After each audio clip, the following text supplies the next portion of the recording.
Hello, everybody. My name is Erik. I'm one of the co-founders of Sourhouse. I'm here with Sourdough Brandon. We are just recording for the sake of posterity a conversation about some recipe testing we've been doing. We both had the opportunity to play with a plant milk making device by Almond Cow called the Almond Cow Milk Maker, and we've been playing with some of our kind of like go-to recipes with some of the different milks that we were able to produce.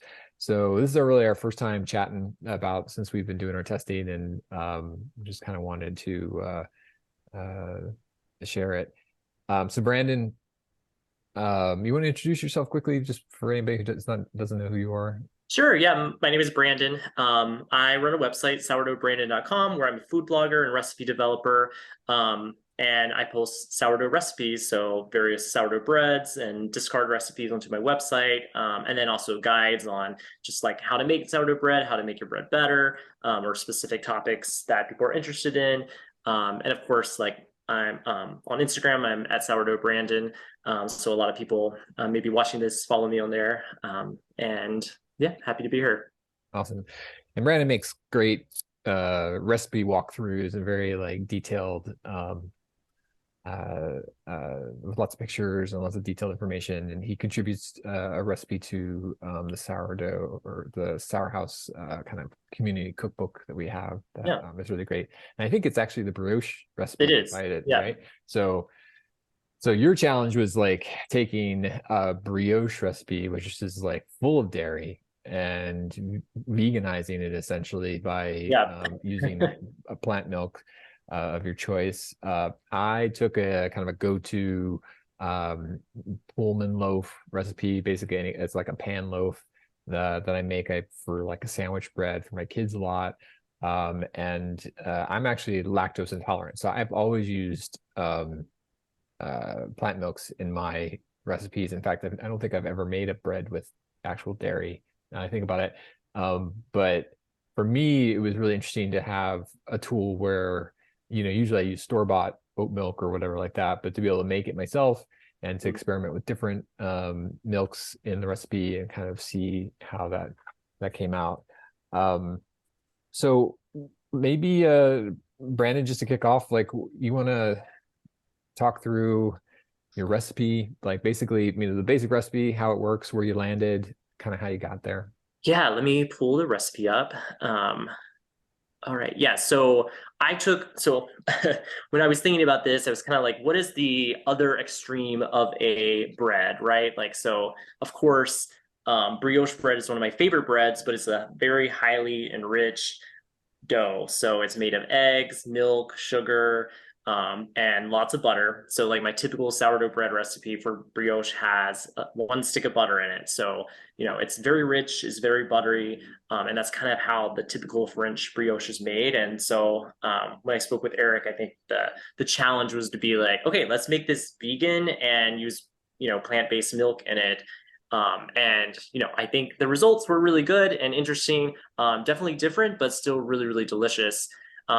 So, thinking about all of these things, it was like, okay, I'm removing kind of the core ingredients of this recipe except for the flour. So, what do you do to kind of replace them? And, especially I think if you're a sourdough baker out there, you know that little tiny adjustments here and there kind of add up to this like big cumulative change at the end of the process when you bake your bread. And so I was kind of thinking like, okay, if I remove the eggs, I still need something to add structure to the dough and to kind of emulsify all the ingredients together or add maybe color or flavor, right? And then if you take away the milk or the dairy milk, then you need something else there and, blah, blah, blah. It kind of goes on like that. So, the recipe, what I ended up with was using still the base like bread flour that I always use and salt. So those are just like the basic ingredients. And then the enriched ingredients, I used almond milk. I think you could use any milk for this recipe, which we can talk about, but almond milk was kind of the basic one that I went with. And then for the eggs, I used applesauce as kind of that kind of emulsifying flavor. And there's actually no added sugar in this recipe as well. So this is just an unsweetened applesauce. And I knew that that would add the sugar and some of that kind of egg power, even though it doesn't have the leavening of it. And then I just use vegan butter for this. And I think that that was the one that I was the most skeptical about because I don't typically bake with vegan butter, and I'm definitely you know, a traditionalist probably in terms of my recipes and how I bake. And I'm like, if this is the way it's made, this is the way it's made. Like this is how it's been done for hundreds of years, or however long people have been making this recipe. To like change it such a major ingredient, you know, Yeah. it's kind of like a offensive. I feel like Yeah. uh, a little bit, but with this one, it was like, okay, let's try the vegan butter. I'll do a little bit less of it in this recipe because I know that vegan butter can be a little bit more oily because this one that I used is mostly coconut oil. But it had the same texture and a lot of the same kind of flavor of um, brioche for me. So I was really excited about how it turned out, and it's definitely a recipe that I would make again. Um, so that's kind of like the core, I think, ingredients of like what I was thinking um, What do you about. think is what is your like your ideal brioche? Like what does it look like? What does it taste like? What are you striving for when you make it? Yeah, I mean, I really want like pull apart texture. So when you pull apart the bread, there's little strands of bread that come. I want it to be soft and fluffy. I want it to be I want it to rise pretty tall in the oven and kind of look like the bread emoji on your phone. Right. It's like this pretty little perfect little bread. Uh-huh. Um, so if you're familiar with like shokopen or like Japanese milk bread, that's kind of what I like in a brioche, but there's a million different ways to make it. So lots of people do like buns, and it can be made that way or it can be braided into different shapes. But I'm typically into like the loaf and like very, you know, pretty tall, Mm-hmm. dark, very dark yellow in the middle from all the eggs. Um, Mm-hmm. that's kind of what I go for. And then the taste is just really rich, very buttery, soft, as I've mentioned, a little bit squishy, Mm-hmm. Mm-hmm. so Mm-hmm. trying to replicate that by removing all those ingredients was hard, but I think it was also really rewarding to see that you can still make something that's vegan and is just as good. Um, Did in you college. Oh, go Oh, ahead. go Go ahead. ahead. No, yeah, tell me your college story. Oh no, I was just gonna say like in college I experimented a lot because there were like people in my life that were paleo and other vegan and other things, and so I was experimenting with my baking, like doing lots of different things, not with bread at the time, but making cupcakes and muffins and that type of stuff, and being like, oh, let me take out all the sugar, let me add this, and just throwing everything that I had. This was like 2013 or so, so um, this was the time when a lot of those things were becoming popular in New York at the time, for sure, when I was in college. And so it was exciting to, kind of go back to that and be like, oh, I remember using applesauce instead of, eggs in recipes. So like, let me try that, and to see that it still works is always fun. How many, like, did you do several iterations or did you just basically flip out a few things and feel like, oh, this is working and you're happy? Yeah, I did a couple of iterations. That's what it, so for recipe testing, it's kind of, hit or miss. So I usually kind of start off with an idea in my head. I think kind of like what you're getting at, kind of like an idealized version. What do I want it to taste like? And then kind of, if especially for something like this, if I'm taking away all these ingredients, how am I gonna incorporate these things? What differences will each of these things make? So like I mentioned, the applesauce, I knew, if I'm adding applesauce here, I don't need to add sugar probably because there's already sweetness, unless you wanted it to be a little bit more sweet.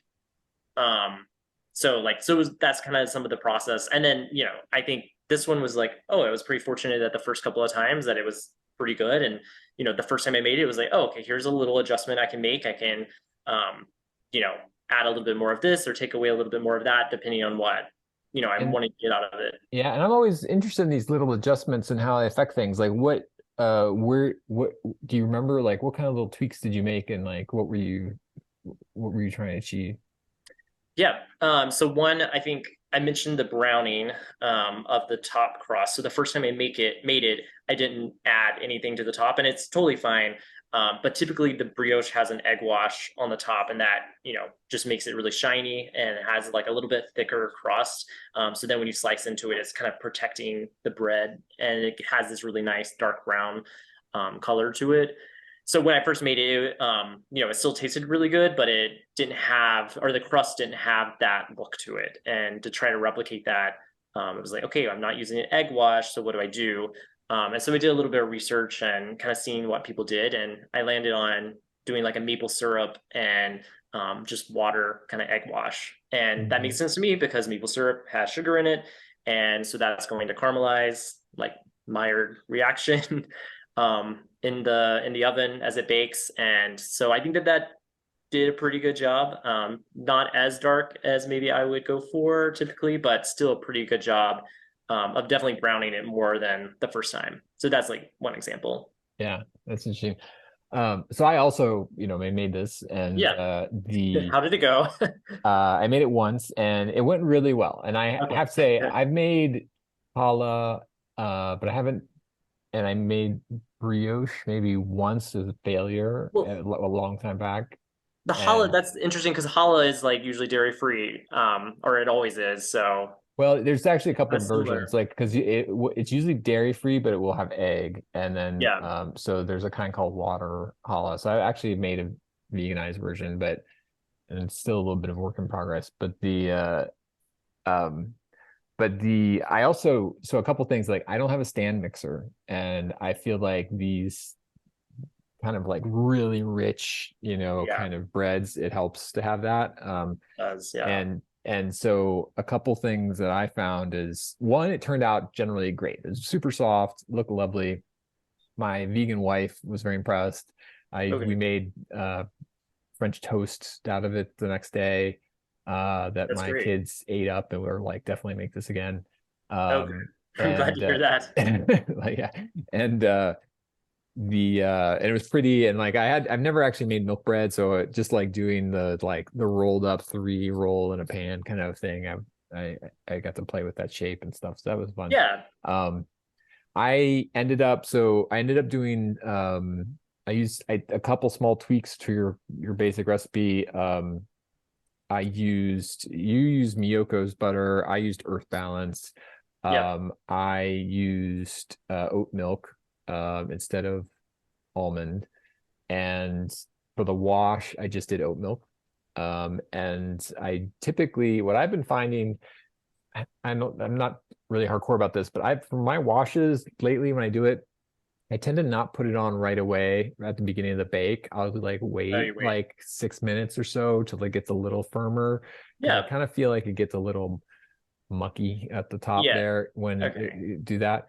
Um, It can also but like leak down and kind of make the bottom soggy yeah, it gets into much. cracks and stuff, Yeah. and yeah. So I did that, but that was about it. Otherwise, I had the size and stuff. I stuck to your recipe, and the timings and everything, and I'll include wherever this kind of stuff gets shared, or we're talking this video or whatever. I'll include links to the recipes and stuff in the bottom or wherever I can. Um, but the so it had a really nice texture. It came out, I think it looked brown. It came out well. I really liked the applesauce gave the dough really Yeah. nice, like appley kind of scent that was Yeah, like that's really nice. pleasant to kind of like work with. I felt like I was like, is this gonna be an apple bread? But it It's disappears not, once but you cook it. But like it was really kind of like pleasant to work with. yeah, that And was I was a little worried about that because I was like, I don't want it to taste appley. I think doing the unsweetened apple sauce is probably important because it could come out a little too sweet if you use regular applesauce, but or yeah, like applesauce that's already been sweetened. And then they also often add like cinnamon and other flavorings. That's probably something I should add to make sure it's just like not like don't get applesauce that has cinnamon or any other flavorings in it. You yeah, just unsweetened plain applesauce, or yeah. make your own. I don't know. Yeah, yeah. And Small. always remember, if you do end up doing variation with cinnamon can affect the fermentation a little bit. Yeah, I know.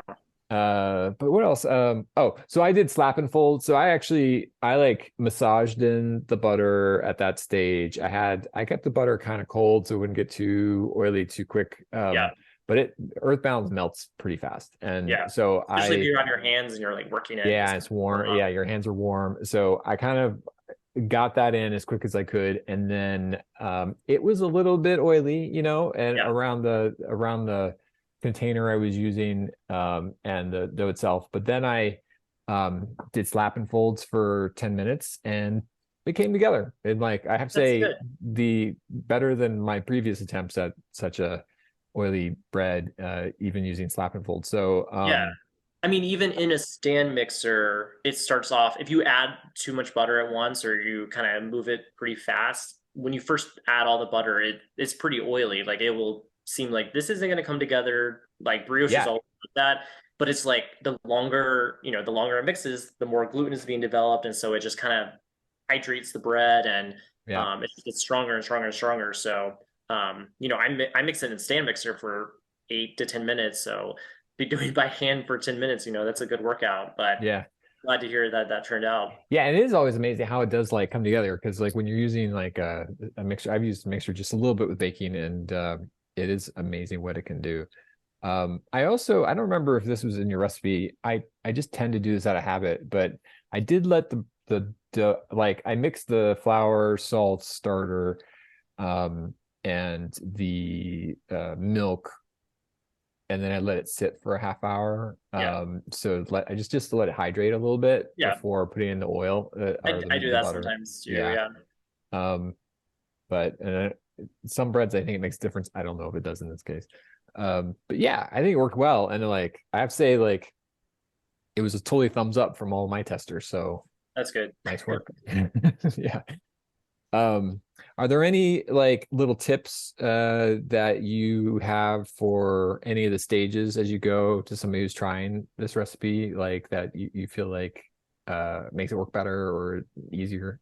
Yeah. I mean, I think so. The mixing is probably the most important whenever you're making any type of very enriched dough.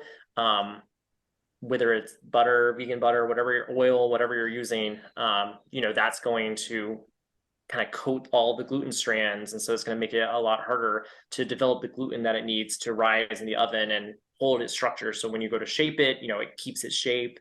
Otherwise, it can just kind of come out flat. So some of that is, luckily with sourdough, it takes a long time to ferment. So some of that is being developed through time and during the bulk fermentation, which is like 4 or 5 hours. Some of that gluten is being developed then. And if you notice that, some of maybe you did hand mix your dough and it doesn't seem strong enough during bulk fermentation, you can do a stretch and fold. And we do this, you do that in your bread, which we'll talk about soon. You can do a stretch and fold during bulk fermentation to just kind of build up some more strength during that time. And that's really helpful as well. So I would definitely say the mixing it long enough, making sure, maybe it passes the window pane test or it gets really close to that if you can. And the window pane test, if you're not familiar with it, is just stretching the dough out pretty thinly. So then you could hold up light to it. And then you know that it's strong enough, it's developed enough gluten. And it looks like a window pane. That's why it's called that. And then the other one I think would be like fermenting it long enough as well. So I do 2 proofs, and I typically do this for most of my breads. So there's like the regular like bulk fermentation, so all the dough together kind of in one mound. Then I throw it into the refrigerator for an overnight proof, which does a couple of things. That improves the flavor overnight. Just longer fermentation, it slows down in the refrigerator and the cool temperatures. It also lets you kind of bake on your own schedule. So then when you could keep it in the refrigerator for a couple of days and do it that way, or you could take it out the next morning and bake it whenever you feel like. And then the last proof that I do is after shaping it. So then I shape the bread or divide the bread, shape it, put it in the pan, and then let it proof another 4 or 5 hours. And that final proof is like you really want to make sure that there's something called a finger poke test just to make sure it's proofed long enough.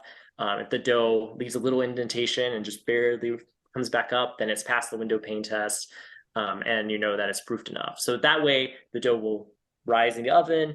It'll have the right texture that you want it to have, and it won't be dense or like flatten out in the oven Yeah. if it's overproofed. And I mean, we're talking about pan breads today. I think that's really important also for um, getting the right amount of puff too. Like Yeah, I'm a way more kind of laissez-faire kind of baker, I think, than you are with yeah. recipes. Oh yeah, and we can talk about yeah. And I'm like And so in general, the idea, I'm creating recipes, I'm doing this for other people, but I tend to use ratios and stuff much more. But I often will make a bread kind of on the fly and stick it in a pan, and like I don't know if it's exactly the right fit, you know.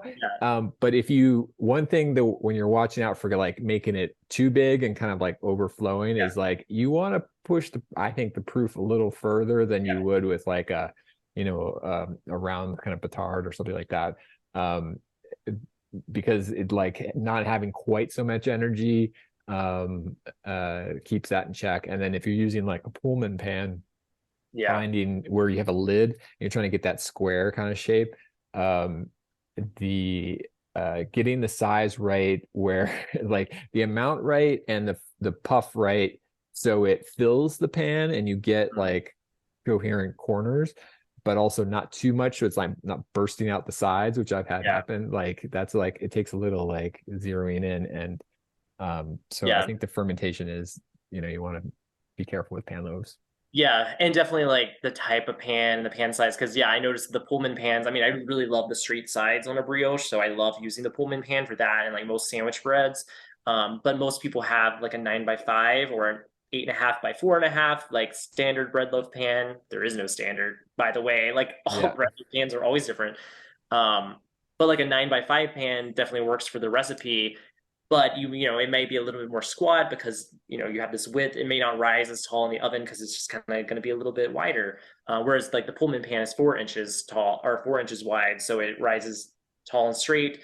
um, so Yeah. it is, yeah, it's always interesting how different people bake it. And I love seeing when people bake my recipes, but they use a different pan and it's like, and it works out just as well, Yeah. or it does Yeah. look different, but it still tastes great, or they have to adjust a little. I mean, that's just the great thing about baking is you have to adjust to your conditions. Every oven is different. Every type of flour you use, every sourdough starter is different. So you Totally. always have to be like, I try to be as exact and kind of formulaic as possible for people. And I use ingredients and things that I think most people have around. But at the same time, sometimes you're like, I don't have bread flour. Can I use Yeah. all purpose flour? And it's like, yeah, do it. Try it, right? Like be a Yeah. little bit more laissez-faire and just do it. So I think that's always a good lesson to learn in baking is to be able to try things. And if it doesn't work out, like it'll probably still be tasty.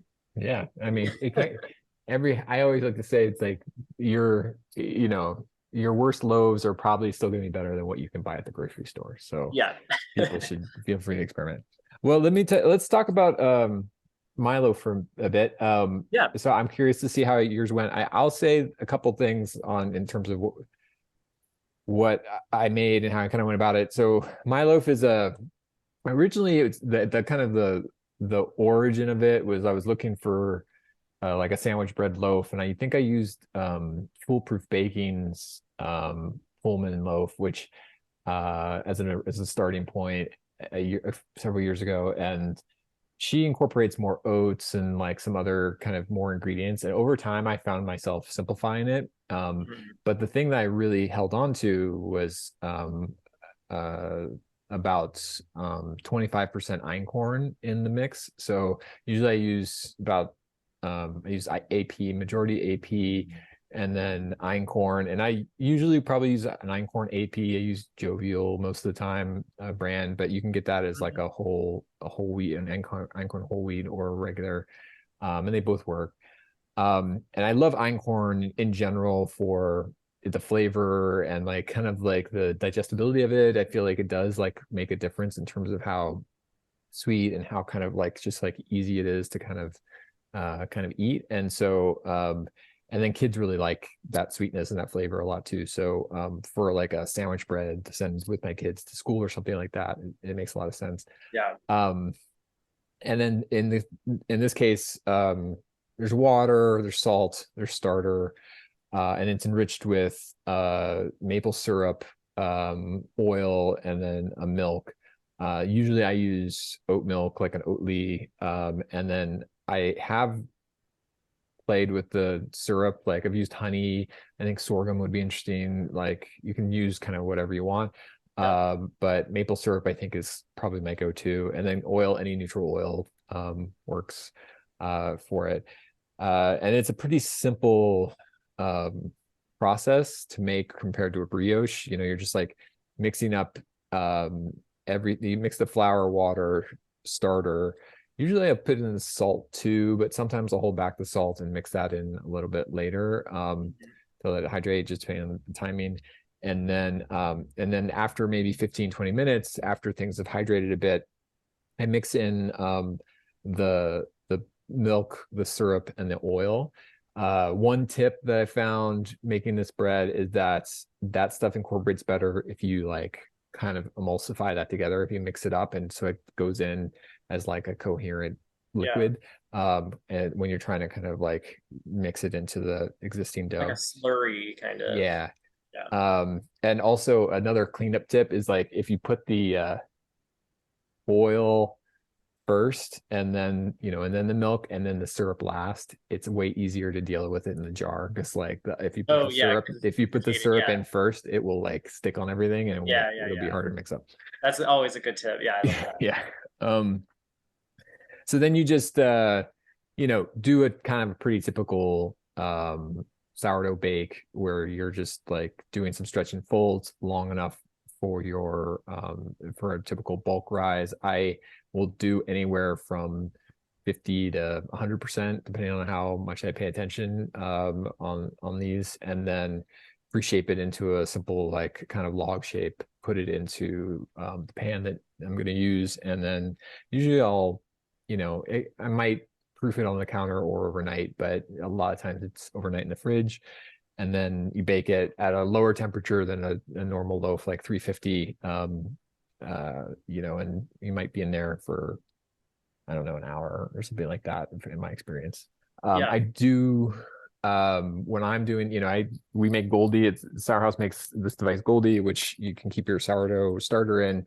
So when I'm kind of, especially doing something complicated, like doing more than one loaf, like for a test, I put my starter in there, and I know when it's going to be ready because I'll turn the warming on. It gives it a consistent heat. But also through the process of like testing something like this, when I don't have the auto warming on, the light that shows gives me a general sense of the temperature in the room. And so I like to reference that when I'm trying to figure out like my bulk rise and like time. Like I did 2 versions of my loaf, and then I was doing a second starter that was going to be used for my brioche test, and I knew I needed that to take a little longer, so I just kind of had it inside without the warming on, and it was like probably 68, 70 degrees in my house, and so I knew it would take a little longer, and so I used that to kind of set my timing. Yeah, that's great. Yeah, and I think the things that like I came away with was using like this. So this is the Almond Cow. You have one in the back, but like, so this is like the Almond Cow. They were nice enough to provide us with one of these to kind of test. And so the basic construction is you have this container, you have this insert which can be used in a variety of ways for the stand, and you can use it for like turning, as well as a small inner container where you make smaller amounts. And then it has this kind of filter and a blender kind of blade that goes inside. And then there's just one button on top. And so you put this in the device with your nuts or your grain or coconut or whatever in here. You put it in here with water in here. And then you just push the button on top, and it goes through like 3 cycles, and it's done. It takes like 3 minutes. It's like super fast. And the thing that was really fun, I thought, for this was that you essentially end up with like 3 different types of ingredients and then just like a whole range of like milks that you can play with when you have something like this. So when you blend it, you end up with the basic milk that you make is like an almond milk or oat milk. You also end up with this like leftover kind of pulp that's inside that you can use for mixing in other things, like especially like the ground almond, I thought seemed very useful for mixing into like oatmeal or other kind of baking. Or you could like bake it and dry it out and make almond flour. Like totally. So that was cool. And then you also can they have a variation where you can make a thicker version of the liquid, what they call it a cream, where you basically just fill this up with water instead of like this container up with a larger amount, and you put this inside the container, So I decided to actually, I was like, well, the point of these milks is to kind of add richness to the bread. So I actually ended up making the cream version of the milks of both the oat and the almond. Oh, So okay. I only used like that much water to the amount of oat and almond when I Oh was yeah. mixing it up. So it's probably really creamy. Yeah, it was nice. And so definitely the when I was comparing the two, like there's really not that much difference. Like I think they were very close in terms of overall taste and kind of look and feel. I think the oat milk was a little softer and a little sweeter. The almond had like maybe a little darker crust, but that could have just been the bake. And then and there was a hint of that kind of almond bitterness. I did leave the Mhm. skins on the almonds, so that was not bad. Like it was maybe a little bit more complex, in terms of flavor. But they were both like it was kind of a toss up. So I think at the end Yeah. of the day, I think I would probably default to oat milk because I think oats are around more, they're cheaper and they're like, easier to kind of keep and stuff. But and I like that kind of sweet lusciousness, especially for a kid's bread, but Yeah. I think you can use either. Um, Also, one thing I did try back in the day when I first started drinking oat milk, I did try um, making oat milk myself, like in a blender. And one of the things you get when you make your own oat milk is it's kind of slimy. Yeah, I was gonna say, yeah, it gets like gross.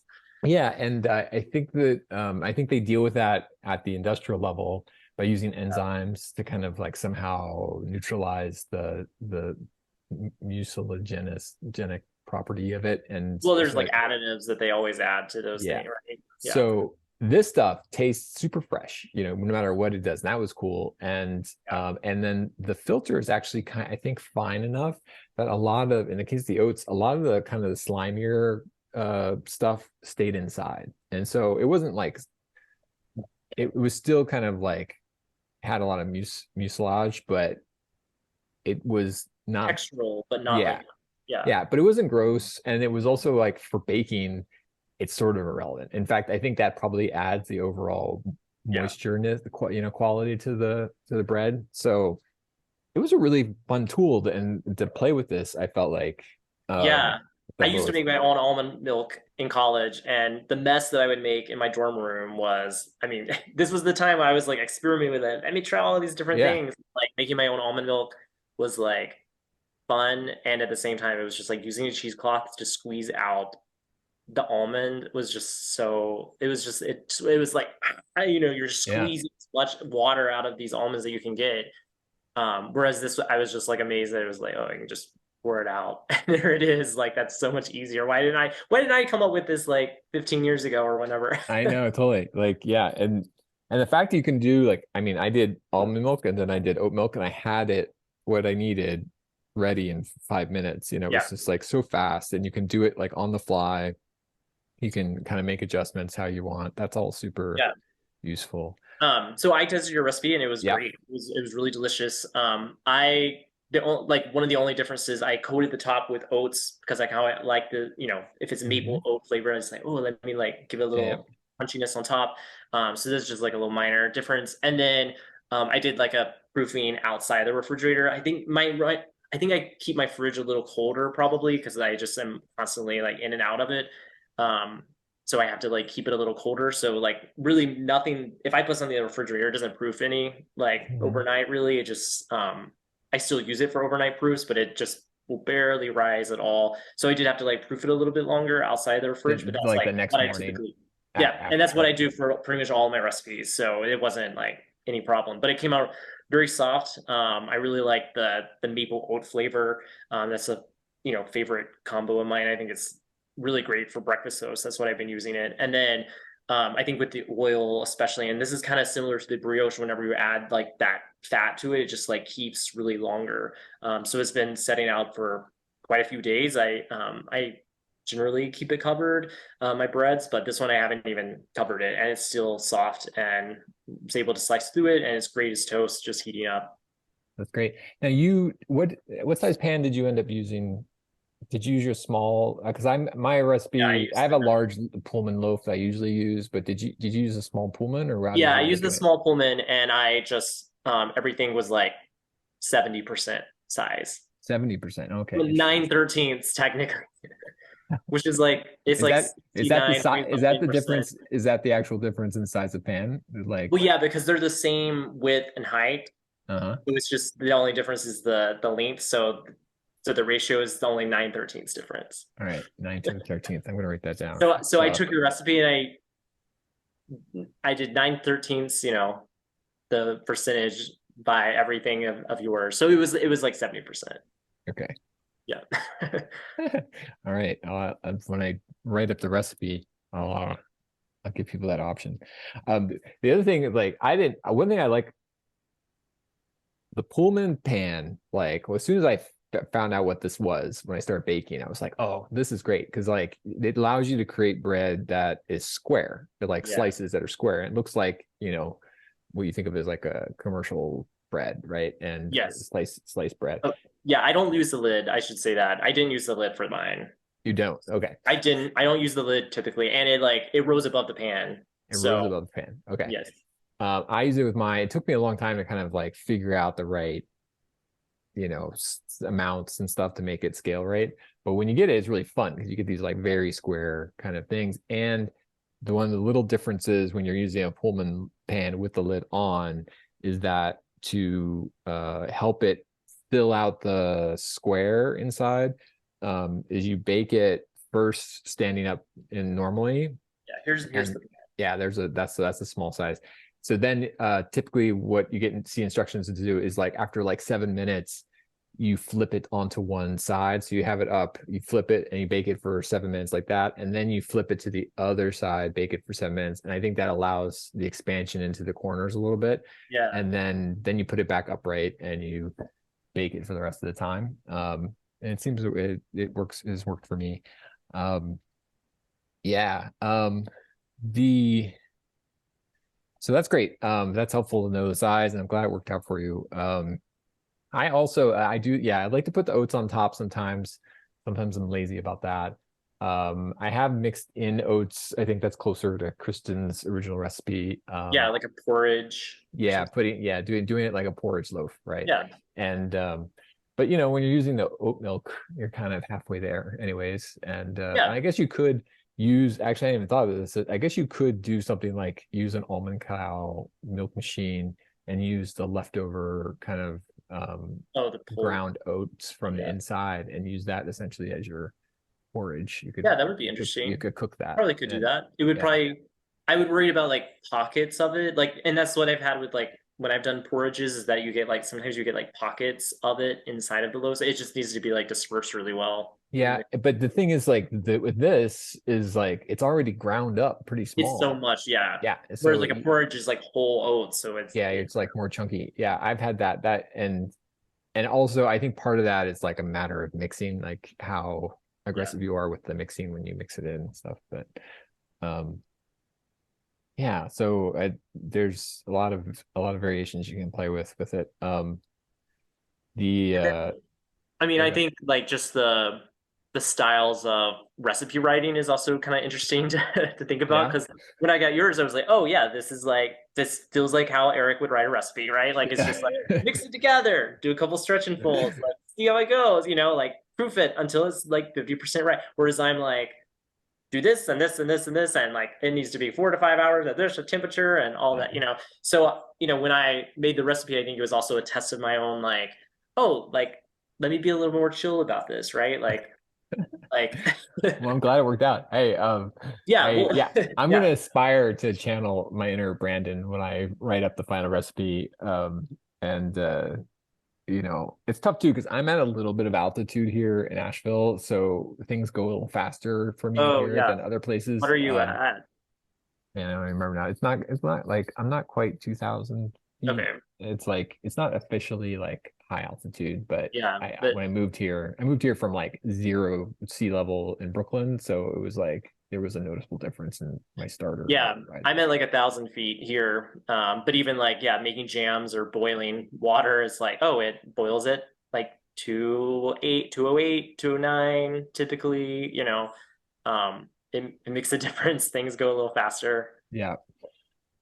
So, but I'm gonna try to imagine the common person living in the common, altitude and, 68 to 70 degrees and home and hopefully I can give people nice thing though, pan loaves, they're very flexible. You Yeah, can't mess them up too much shaping and because you're baking. taking the shaping away. It makes things a lot easier. It fills up And in the pan. If you like misshape it a little bit, it'll fill up in the pan. It'll be fine. Yeah. yeah, And but I think both of the recipes too are pretty flexible that way. Like, I use almond milk because I just wanted to use almond milk, but you could easily use any other milk. I think for yours, I'm sure you could use, like you tested with almond milk and it was still really good, right? yeah. So you I could think use it would all of be these different yeah, ingredients. And they would all be good. yeah. The only one I did experiment with this for making ice cream uh with cashew milk, which is really lush and Yeah, yeah. and nice. I think that would probably be too rich in my opinion for at least the pan loaf. I think yours would be interesting with coconut milk, Yeah, like a I fresh think that would be coconut milk yummy. that you could kind of go and even in kind of a more Slightly tropical brioche. yeah, Asian tropical kind of direction. You could bring in like something like a tropical fruit into it or something, or things like that. Yeah. That'd be cool for certain kind of desserty breakfasty type applications. And yeah, but it's just like, kind of like it's so nice to like play with your ingredients and to know where things come from and to like have control over these different elements. Like if you grind Yeah. your own flour or do things like that, like it just gives you more options and more control and having a way to produce your own milk and to choose whether it's salted or not or how much, do you add. Like I don't know if when you made up your almond milk recipe, like the one that's recommended by Almond Cow, they give you the option of adding like maple syrup or dates to sweeten it and to Yeah. put salt in. Did you put any of that in when you used it? Yeah, I do because I like it doesn't use all of the almond milk that I make, so I like want to drink it too. So I typically do put a little vanilla or it's a small amount so it doesn't like impart that flavor to the loaf really. But yeah, you easily could if you wanted to add more, it could probably add more flavor sweetness to it. Right. And I did less. Actually, like when I put salt into the almond milk and then I tasted and I was like, whoa, this is like a little bit salty. And I was like, this is gonna add salt to my bread and I don't have to do that. Yeah. So I actually remade everything with no salt and I also didn't add any sweetness because I was like, I'll just control those elements separately. And Yeah, okay. so uh like having that level of control, I think is, it's a nice tool for Yeah, somebody that's because you're playing with making this it stuff. yourself versus store bought, where all of the brands are different and they all taste a little different. They have different additives and stuff to make it last longer, Yeah. and all of those things you can't control for it. And I think if you're interested in sourdough baking, it is like you generally probably like doing that, right? Like you like experimenting with your bread. You're okay with like the amount of time that it takes for sourdough to bake. Um, Yeah, and like it's just a a little sense bit of prep, a cheaper, little than buying things cheaper. in the store. Yeah. Yeah. Yeah, that's all cool. Well, that was fun. I enjoyed this process and being able to just like test the recipe with you and stuff and the and being able to test this device to give me something new to explore in the kitchen. So I appreciate you doing Yeah, that. I think I'll be definitely making some more kind of veganized recipes of mine and seeing how they turn out, and then updating some recipes that I currently have on my website to be like, oh, I can make this with this, and here's Yeah. how to do it exactly. Instead of just being like, I think you could substitute it one for one because people ask, and so it is good to always have those options and be able to tell people this is exactly how to do it. Yeah, totally. Okay, well, let's I guess just to wrap up, for anybody who's watching this, you can learn more about Sourhouse at sourhouse.co. We are on social media at life at Sourhouse. And then Brandon, tell people again where they can find you. Yep, sourdoughbrandon.com has my contact there, all my recipes. That's my website. And then on Instagram, if you're on there, Sourdough Brandon. I'm also on Facebook and other social media as well, but Instagram's kind of the main place. Cool. All right. Well, thanks so much.